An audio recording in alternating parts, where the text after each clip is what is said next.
And the chair recognizes Representative Neave to explain the amendment. Thank you, Mr. Chairman, members.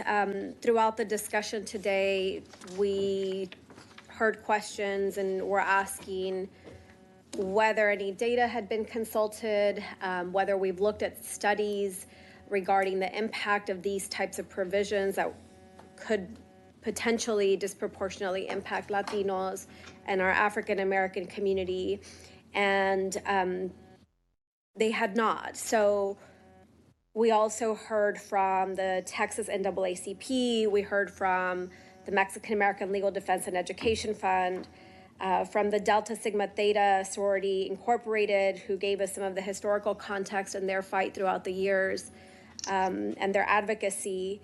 And what this amendment seeks to do is address that so that we as a body have the data that we need, assuming this legislation would be signed into law. We need this provision to be able to give us that data.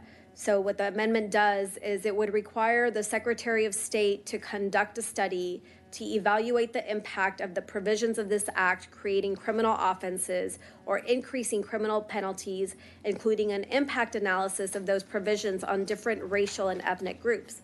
And not later than January 31st, 2023, the Secretary of State shall prepare and submit to the Governor, Lieutenant Governor, Attorney General, United States Department of Justice, the Speaker of the House, and each standing committee of the Senate and House of Representatives having primary jurisdiction over elections, a written report on the results of the study and any recommendations for legislative or other action. I think we heard over and over from witnesses about their experiences in this past election and how they too, and data from that they had collected on the potential disproportionate impact. I'm seriously concerned that this legislation violates the Equal Protection Clause of the 14th Amendment, and for those reasons, I move adoption of this amendment.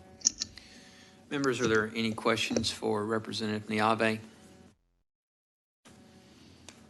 Okay, there being none, Representative Neave moves adoption of the amendment to the bill. The clerk will call the roll. Chairman Ashby? Nay.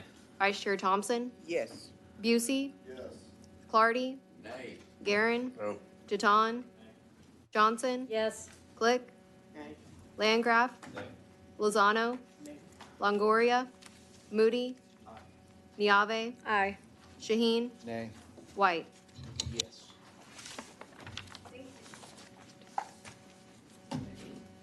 Six ayes and 8 nays. Members, there being 6 ayes and 8 nays, the amendment fails to adopt.